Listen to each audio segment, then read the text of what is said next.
మరి యేసు క్రీస్తు ప్రభుల వారి ఆయన సమాధి చేయబడి తిరిగి సజీవుడిగా లేచిన తర్వాత తనను తాను మూడవసారి శిష్యులకు కనపరుచుకున్న మూడవ ప్రత్యక్షత గురించినటువంటి సందేశమును మనం వింటూ ఉన్నాం.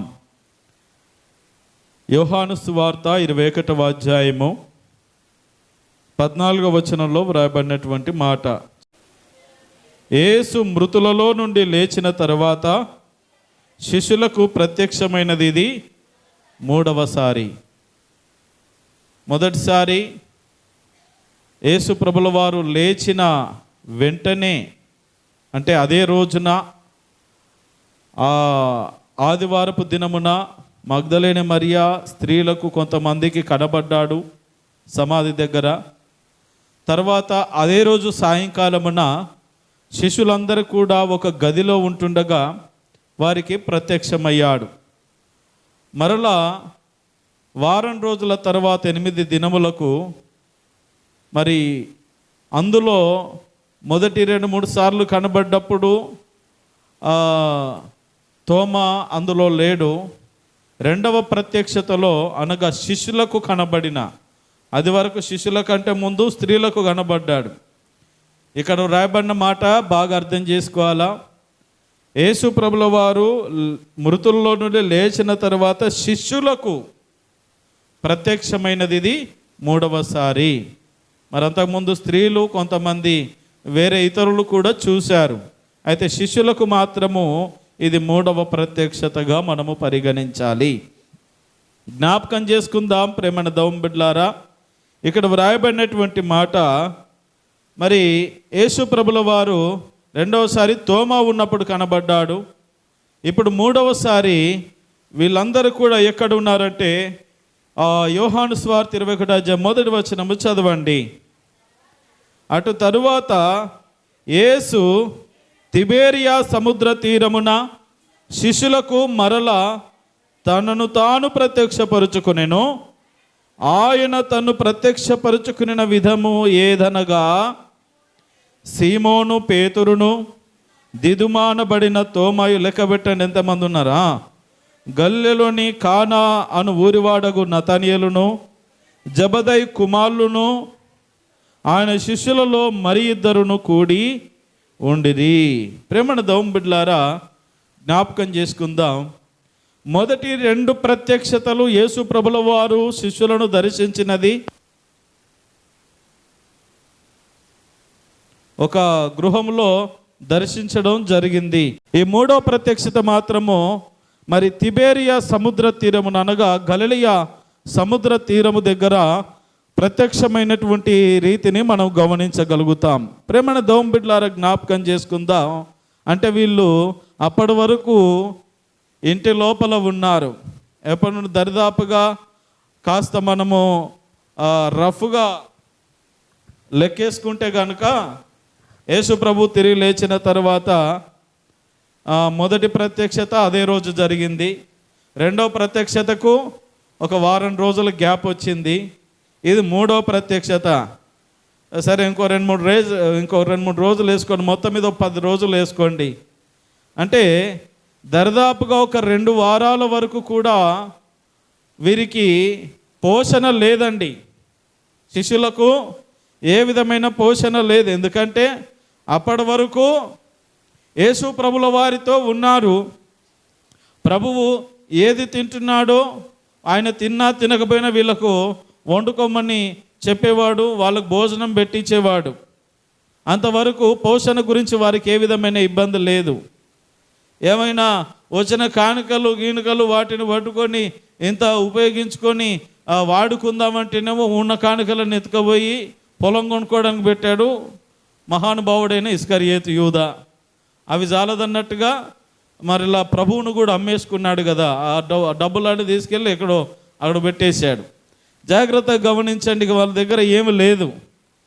అందుకని మరి ఊరికే ఉంటే ఎవరు కదా, కాస్త బయటకు వెళ్ళి, అయ్యా మరి నేనైతే చేపలు పట్టడానికి వెళ్తా ఉన్నాను. ఎందుకంటే ఆయన వృత్తి పూర్వము పేతురు ఆంద్రేయ యొక్క యోహాను యాకోబుల యొక్క వీళ్ళ వృత్తి పని ఏంటంటే, మరి వాళ్ళు జాలర్లు, చేపలు పట్టే వృత్తి పని వారు చేసేవాళ్ళు. మీరు గమనించండి, వచ్చిన పని సత్యదాకా పోదు, అవునా కాదా? ఏదైనా పని మనము నేర్చుకుంటే ఆ పని చచ్చేంత వరకు అది పోదు. అందుకని నేర్చుకోవాలి, అన్ని పనులు నేర్చుకోవాలా. అన్నీ మనకు చేతికొచ్చిన పని చేయాలని బైబిల్ గ్రంథం సెలవిస్తూ ఉన్నది. నువ్వు కష్టపడి చేతికొచ్చిన పని, ఈ పని మంచిది కాదు, ఈ పని మనకు సరిపోదనేటటువంటి విధంగా కాకుండా, కొన్నిసార్లు అది చిన్నదైనా పెద్దదైనా బరువైనా అది తేలికదైనా అది ఎలాంటిదైనా చేతికొచ్చిన పని మనం చేయడం నేర్చుకోవాలి. కొన్ని నైపుణ్యాలు మనం నేర్చుకుంటే అవి ఎప్పటికీ పోవు. కాబట్టి ప్రేమైన దేవుని బిడ్డలారా, వాళ్ళ వృత్తి పని ఏంటంటే చేపలు పట్టడం. మరి ఈ 3.5 సంవత్సరాలు మరలా చేపలు పట్టే పరిస్థితి వారికి రాలేదు. అయితే మరిక ఆకలేసిందో లేకపోతే ఇంత డబ్బులు కావాలి కదా, సరే మరి నేను చేపలు పట్టడానికి వెళ్తున్నానంటే తనతో పాటు కూడా కొంతమంది వచ్చారు. ఎంతమంది లెక్క పెట్టారా? ఎవరెవరు చెప్పండి. సీమోను, పేతురు ఒకటే. పేతురు, తోమ, నతనీయేలు, జబదే 2 కుమారులు అంటే 2 వాళ్ళు. 3 2 5. తర్వాత శిష్యుల్లో ఇంకొక 2, మొత్తం 7 మంది జత అయినారన్నమాట. అంటే ఈయనొక్కడు కాకుండా మిగిలిన 6 ఎంట పెట్టుకొని వెళ్ళారు. అయ్యా మరి నేనైతే వెళ్తున్నానంటే, లేదు మేము కూడా వస్తాం, మేము కూడా తలవ చేతేస్తాం, నువ్వొక్కడివేం కష్టపడతావా అని. ప్రేమణ దేవుని బిడ్డలారా, జ్ఞాపకం చేసుకుందాం. యేసు ప్రభుల వారు లేచిన తర్వాత అప్పుడప్పుడు వారికి ప్రత్యక్షమవుతూ ఉన్నాడు. కంటిన్యూగా వారితో లేడు గనుక అప్పుడప్పుడు ప్రత్యక్షమవుతున్నాడు గనుక ఆ ప్రభు ఎప్పుడు వస్తాడో ఏంటో, ఆయన వచ్చి మీకు సమాధానము కలుగును గాక అంటున్నాడు, దర్శిస్తున్నాడు, వెళ్ళిపోతూ ఉన్నాడు. మరి మనకేమో ఇక్కడ పూట గడవట్లేదు. మరి బాబు మనందరం కలిసి కాస్త ఏదైనా పని చేసి 4 రూపాయలు సంపాదించుకొని కాస్త మనం ఆయన మనకు పరిపూర్ణమైన దర్శనం ఇచ్చేంత వరకు ఇదిగో ఈ గదిలో కనిపెట్టుకుందాం రండి అన్నట్టుగా వారు వ్యవహరిస్తూ ఉన్నారు. ఒక విధంగా మనకు ఈ కోణము వారు తప్పిపోయినట్లుగా కనబడుచున్నప్పటికీ మరొక విధంగా మనము జ్ఞాపకం చేసుకోవాలా. మరి ఇంటి దగ్గర కూర్చుంటే బోబెట్టే వాళ్ళు ఎవరు? సేవలో మరి ఆర్థికపరమైనటువంటి సమస్యలు ఎన్నో ఉంటాయి. తిండి తినడమే కష్టం, ఇక సంపాదన అనుభవించేది బహు కష్టం. అందుకని పౌలు కూడా తన సేవలో మరి పని చేసుకుంటూ సేవ చేసిన సందర్భాలను కూడా మనం చూస్తాం. కాబట్టి ప్రేమణ దేవుని బిడ్డలారా జ్ఞాపకం చేసుకుందాం. అయితే వీరు ఆకలితో ఉన్నట్టుగా మనం గమనించాలి. ప్రేమణ దేవుని బిడ్డలారా, మనం చాలా సందర్భాల్లో ఆలోచన చేస్తాం, కష్టాల్లో ఉన్నప్పుడు దేవుడు ఖచ్చితంగా పలకరిస్తాడంటే పలకరిస్తాడు, మనల్ని దర్శిస్తాడు అని చెప్పడానికి ఇదొక నిదర్శనమని నేను చెప్తా ఉన్నాను. చూడండి 3వ వచనము చదవండి. సీమోను పేతురు మిగిలిన వారితో అంటూ ఉన్నాడు, నేను చేపలు పట్టపోదునని వారితో అనగా వారు మేమును నీతో కూడా వచ్చేదమనిరి. వారు వెళ్ళి దోణ ఎక్కిరి కానీ ఆ రాత్రి ఏమీయూ పట్టలేదు. చూడండి ప్రేమణ దేవుని బిడ్డలారా, జ్ఞాపకం చేసుకుందాం. మరలా చేపలు పట్టడానికి వెళ్ళారు, రాత్రంతా వల వేశారు, ప్రయాసపడ్డారు, మరలా పూర్వపు స్థితికి వచ్చారు. అప్పుడు వల వేసినప్పుడే ప్రభువు వారి మధ్యలోనికి వచ్చాడు. ఇప్పుడు వల వేశారు, రాత్రంతా ప్రయాసపడ్డారు, మరలా పొద్దున్న లేసరికి మరలా నాచులు పీచులు గడుక్కుంటూ వల గడుక్కుంటూ ఉన్నారు. అప్పుడు ప్రభుల వారు వచ్చారు. 3వ వచనం 5వ వచనం చదవండి, 4, 5 వచనాలు చదవండి. రైట్. సూర్యోదయమగుచుండగా యేసు ధరిని నిలిచెను. అయితే ఆయన యేసు అని శిష్యులు గుర్తుపట్టలేరు. ప్రభు వచ్చాడు కానీ శిష్యులు గుర్తుపట్టలే. అయితే ప్రభు అంటూ ఉన్నాడు, పిల్లలారా, భోజనమునకు మీ వద్ద ఏమైనా ఉన్నదా అని వారిని అడగగా లేదని వారు ప్రభుతో చెప్తా ఉన్నారు. ఏమడుగుతున్నాడు ప్రభు ఇక్కడికి వచ్చి? పిల్లలారా, ఏమైనా భోజనం ఉన్నదా? బుకెడు బువ్వ పెడతారా? యాడుందయ్యా, మాకే పుట్టగాలి ఇక్కడికి వచ్చాము, రాత్రంతా తిప్పలు పడ్డాము, ఏమీ దొరకలేదు. ప్రేమణ దోంబిళ్ళారా, జ్ఞాపకం చేసుకుందాం. మరి ప్రభువుకు తెలియదంటారా వారి దగ్గర భోజనం లేదని? తెలుసు. జ్ఞాపకం చేసుకోవాలా, ప్రభువు అడిగే కొన్ని పద్ధతులు దైవ సంబంధమైన కార్యాలను బాగా అర్థం చేసుకోవాలా. మన దినమున మనము కుటుంబ ఆశీర్వాద కూడికల్లో మొదటి రోజు నేర్చుకున్నాం సమృద్ధి గురించి. ఎలీషా శిష్యుల్లో ఒక శిష్యుడు చనిపోతే అతని భార్య అతని దగ్గరికి వచ్చి, అప్పులవాడు వేధిస్తున్నాడయ్యా అని మొరపెట్టుకుంటా ఉన్నది. అప్పుడు ఎలీషా అన్నాడు, నీ దగ్గర ఏమున్నదమ్మా అన్నాడు. ఉన్నాయని వాళ్ళు పట్టుకెళ్తే ఏమున్నదమ్మా అంటావేందయ్యా నువ్వు? అవునా? ఉన్నాయన్నీ ఇంట్లో ఉన్న వస్తువులతో సహా పట్టుకెళ్ళిపోయారు.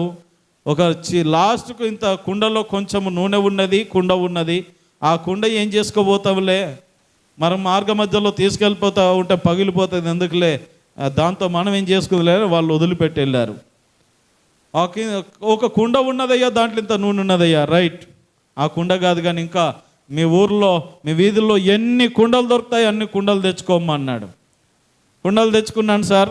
రైట్, లోపలికి వెళ్ళి తలుపేసుకొని ప్రార్థన చేయి, ఈ కుండలో నూనె ఇంకో కుండలో పోయి, అన్ని కుండలు నిండిపోతూ ఉన్నాయి ప్రార్థన పూర్వకంగా పోస్తూ ఉంటే. అయ్యా నువ్వు చెప్పినట్టు చేశాను, ఉన్న కుండలన్నీ నిండిపోయాయి. రైట్, ఇప్పుడు నువ్వు వెళ్ళి ఆ నూనె అమ్ముకొని అప్పులు తీర్చుకో, నీ కుటుంబము చక్కగా నీ పిల్లల్ని పోషించుకో. దేవునికి మహిమ కలుగును గాక. హల్లెలూయా.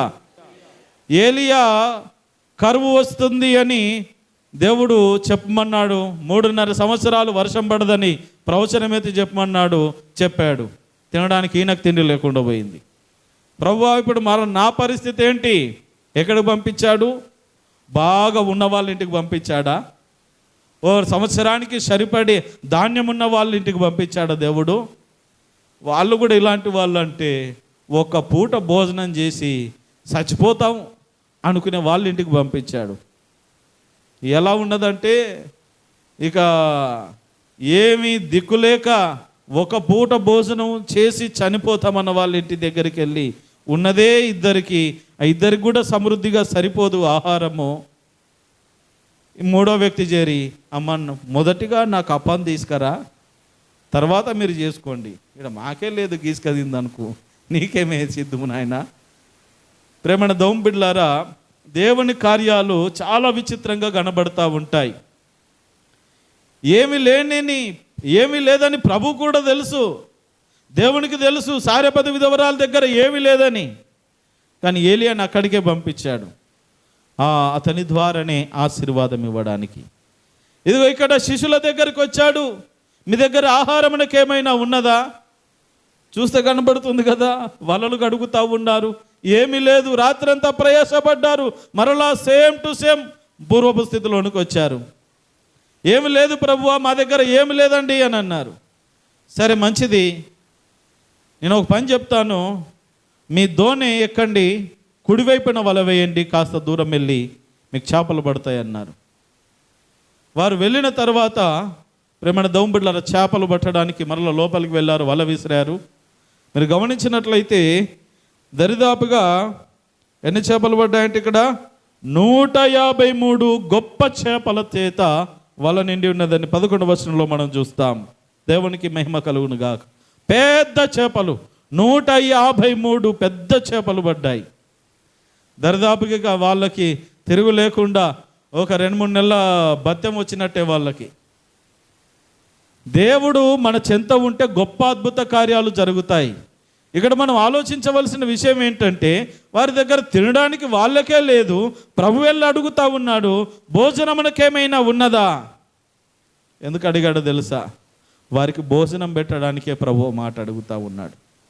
కొన్నిసార్లు మనల్ని కూడా అడుగుతూ ఉంటాడు, మనము కూడా అదే పరిస్థితిని ఫీల్ అవుతూ ఉంటాం.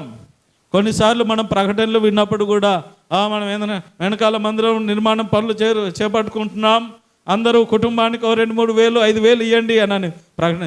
మాకే లేదు, వీళ్ళకేం బాగా చేస్తారు సంఘ పెద్దలు ప్రకటనలు, పాస్టర్ ఏమో బాగా చేస్తారు ప్రకటనలు, మా దగ్గరనే లేవు.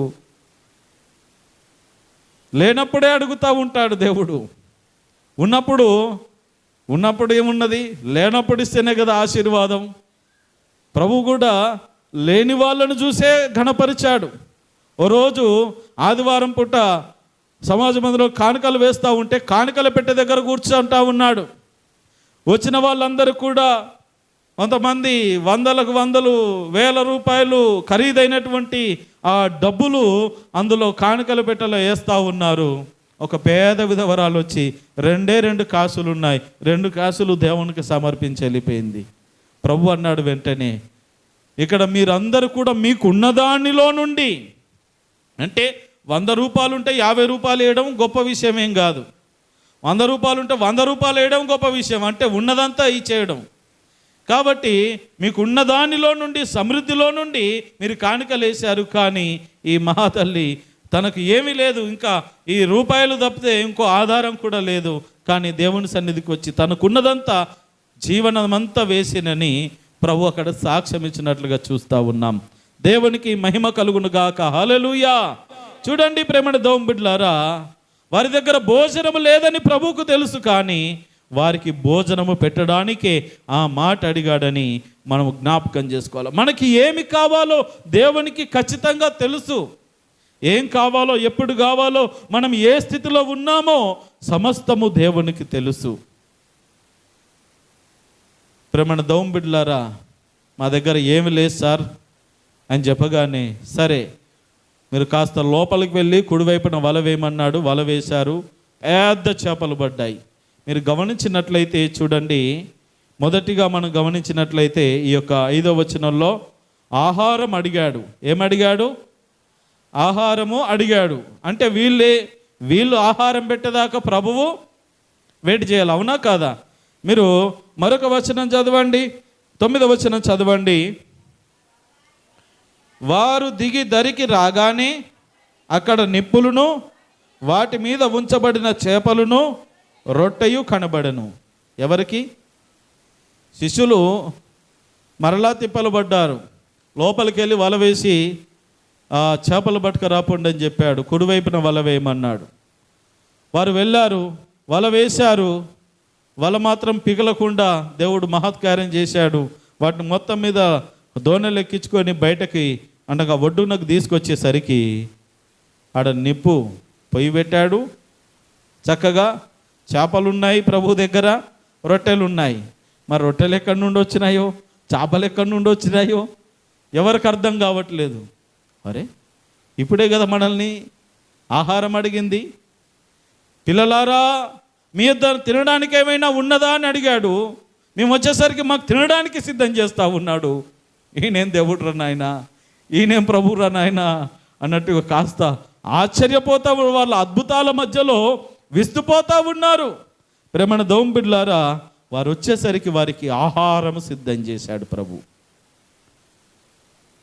రొట్టెలున్నాయి, చేపలున్నాయి. ఇక వాళ్ళు కూడా, మరి నువ్వు పెట్టే పని అయితే ఇప్పుడు ఆ డౌట్ వస్తుందో రాదా? పేతురుకైతే వస్తుంది, ఎవరికి వస్తుందో రాదో తెలియదు, కానీ పేతురుకు వస్తుంది. ప్రభువా, నువ్వు ముందు అడిగావు, సరే నేను గుర్తించలేము, కానీ తర్వాత మేము గుర్తించామనుకోండి. ఇప్పుడు నువ్వు మాకు భోజనము కావాలి, నాకు భోజనం ఉన్నదా అని అడిగావు, లేదని అన్నాము. వెళ్ళి చేపలు పట్టుకురమ్మని పంపావు. మేము వచ్చేంత వరకు ఆగాలి కదా, మేము సిద్ధం చేసి వండి పెట్టేంత వరకు ఆగాలి కదా. మేము వచ్చేసరికి నువ్వు వండి పెడతా ఉన్నావు. నీ దగ్గర ఆహారం ఉన్నప్పుడు అదేదో పెట్టేదేదో ముందు పెట్టాలి, కానీ మమ్మల్ని సముద్రంలోనికి ఎందుకు పంపావయ్యా నువ్వు? ఆ పెట్టేదేదో కొంచెం ఆగండి అయ్యా, బుక్కడ దినిపోండి అని నువ్వు చెప్పాలి, కానీ మమ్మల్ని ఆకలితో లోపలికి పంపించి వచ్చావు. వచ్చేసరికి భోజనం సిద్ధం చేశావు. ఇదేంటి ప్రభు అన్నట్టుగా డౌట్ వస్తుంది కదా సహజంగా. పేతురు అడిగేవాడే. ప్రేమను దేవుని బిడ్డలారా, జ్ఞాపకం చేసుకుందాం, మనకి ఏది కావాలో ప్రభువుకు తెలుసు. అందుకే ముందే చెప్పాను కదా, నీకేది కావాలో ప్రభువుకు తెలుసు. తెలిసినా నిన్ను పరీక్షించడానికి, నీ లోతెంతో, నీ విశ్వాసం ఎంతో, నీ భక్తి ఏంటో, నీ స్థితిగతి ఏంటో తెలుసుకోవడానికి ఆయన మరలా మనల్ని అడుగుతూ ఉంటాడు. ఇదిగో పిల్లలారా, భోజనంకి ఏమైనా ఉన్నదా? లేదని వారు ప్రభువుకు చెప్పారు.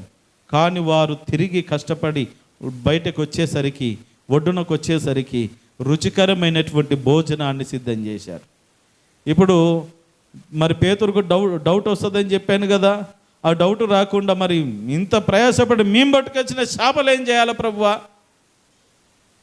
అని అంటాడని ప్రభు ఏమన్నాడు? కింద వచనం చదవండి.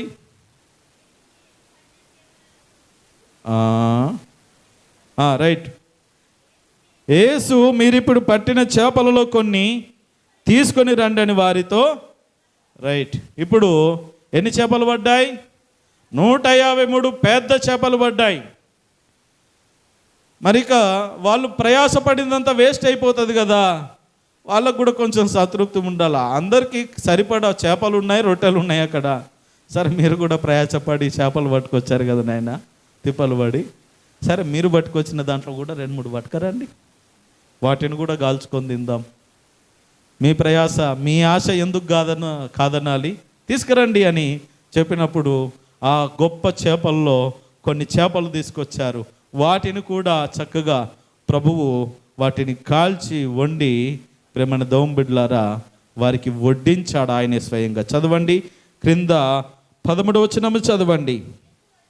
యేసు వచ్చి ఆ రొట్టెను తీసుకొని వారికి పంచిపెట్టెను, దేవునికి మహిమ కలుగునుగాక. తర్వాత అలాగే చేపలను కూడా పంచిపెట్టెను.